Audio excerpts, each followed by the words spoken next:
4 déflagrations dans la nuit de samedi à dimanche, dans la ville spirituelle du Sahara marocain, dans la ville de Ma'al-Ainin, le grand leader de l'opposition et surtout combattant, qui a combattu la colonisation espagnole.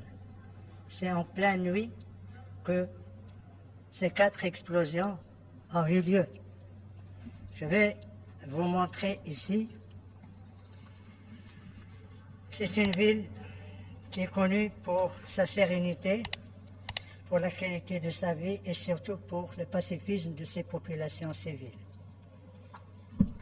Les 4 explosions dont vous avez fait mention, madame, ils sont pratiquement dans le même périmètre. Première explosion, c'est dans le quartier industriel. Deuxième explosion, c'est dans le Hay Salam. Troisième, Hay Salam. Et le quatrième, Hay Al-Wahda. Vous voyez, c'est pratiquement la ville et sa périphérie. Il n'y a aucune installation civile, comme vous pouvez le constater dans la première explosion dans le quartier industriel. Il n'y a aucune installation ou site militaire ni quoi que ce soit. Deuxième, Hay Salam également, vous voyez des bâtiments, vous voyez des rues, vous voyez des terrains vagues. Troisièmement, Hay Salam, vous voyez, c'est les constructions, pratiquement. Et Hay Nahda également, vous voyez des bâtiments, des rues. Ben, c'est dans ces quartiers que ces explosions ont eu lieu. Nous déplorons malheureusement un martyr, un jeune garçon de 23 ans qui s'appelle Hamza, qui est venu, qui ne vit même pas là-bas, qui est venu voir sa tante pour demander la main de sa cousine. Il vit en France, dans la ville de Tarbes. Il est venu avec sa mère pour construire un avenir avec la femme de son cœur ou la fille de son cœur. Malheureusement, le destin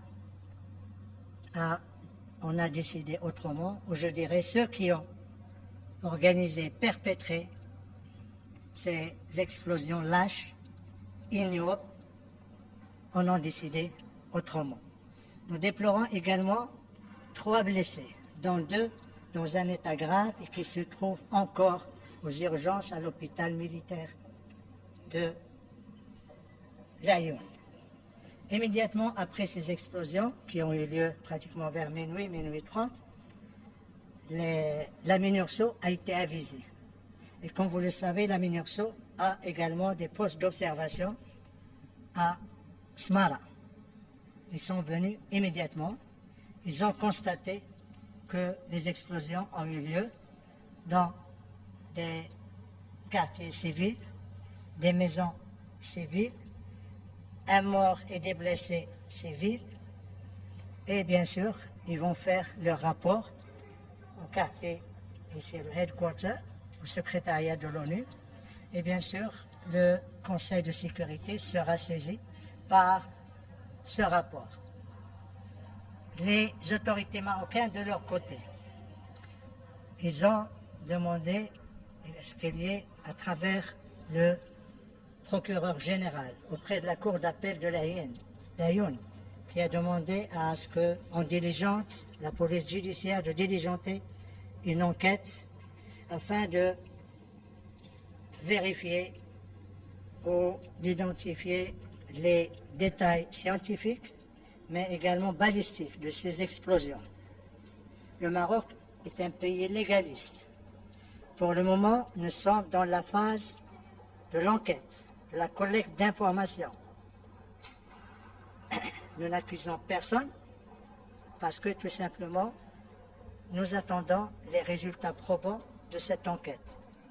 À ce moment-là, nous agirons. Mais nous ne pouvons pas ignorer qu'il y a un faisceau d'indices qui sont là également probants. Les faisceaux d'indices, il n'y a pas un, il n'y a pas deux, il n'y a pas trois, il y en a plusieurs, et qui versent pratiquement vers la même direction qui s'est prononcée elle-même. Le premier indice, c'est le communiqué qui a été publié par le groupe séparatistes armés, le Polisario. C'est le communiqué 901 où il est dit que, là j'ai le communiqué en français, où il est dit que c'est ce qu'ils appellent l'armée de libération sahraoui a ciblé 3 régions. Mehbes, Smara, Farsia. Smara, il parle de l'explosion et de projectiles qu'ils ont lancés dans la nuit de samedi à dimanche. Premier indice, et là c'est un communiqué officiel du Polisario. Deuxième indice, lorsque les radios et les télévisions du monde, les agences de presse ont commencé à parler de ces explosions, le Polisario, et en le citant, à aucun moment, il n'a démenti.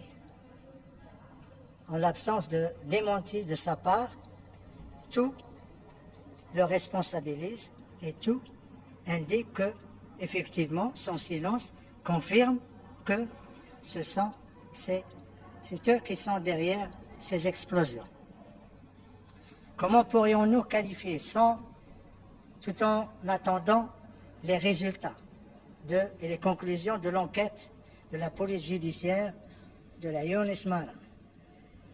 Nous savons que le droit international, le droit humanitaire international, les résolutions des conseils de sécurité qualifient toute attaque ou tout ciblage des civils, des villes civiles, comme acte terroriste, comme acte de guerre. Et bien sûr, ça suppose des conséquences et des responsabilités. Pour le moment, tout ce que nous pouvons dire, c'est que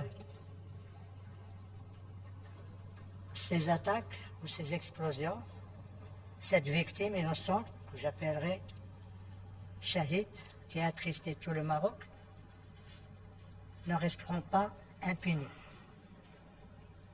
Les responsables devront assumer leurs responsabilités juridiques, mais également politiques. Pas seulement ceux qui ont perpétré ces attaques, mais ceux également qui sont derrière eux, ceux qui les abritent, ceux qui leur fournissent les missiles ou les katyushas, ou les mortiers. Parce que tout simplement, quand il y a une déflagration, ben, ça laisse des traces. Ça laisse parfois des indices techniques de l'origine qui va permettre au Maroc la traçabilité de l'explosif et la traçabilité du missile, du katyusha ou du mortier. À ce moment-là, le Maroc prendra les décisions qui s'imposeront et tirera les conséquences et les conclusions qui s'imposent. Et bien sûr, le premier à en tirer devra être le Conseil de sécurité, dès lors qu'il aura un rapport détaillé de la part de la MINURSO. La MINURSO est là pour superviser le cessez-le-feu. Le cessez-le-feu a été rompu il y a maintenant 2 ans, quelques mois. Là, il y a une responsabilité et nous attendons à ce que ce rapport soit rendu public par les Nations Unies afin que tout le monde sache qui cible les civils, qui tue les innocents, qui déstabilise la sécurité dans la région et qui risque de provoquer des drames sur l'ensemble d'un embrasement de la région. Tout le monde doit savoir ça et la communauté internationale, bien sûr, doit juger de ce qui s'est passé. Nous faisons confiance à la MINURSO, nous faisons confiance au Conseil de sécurité pour décider et bien sûr le Maroc tirera, comme je l'ai dit, responsabilité qui s'impose après cet acte que je qualifierais d'ignoble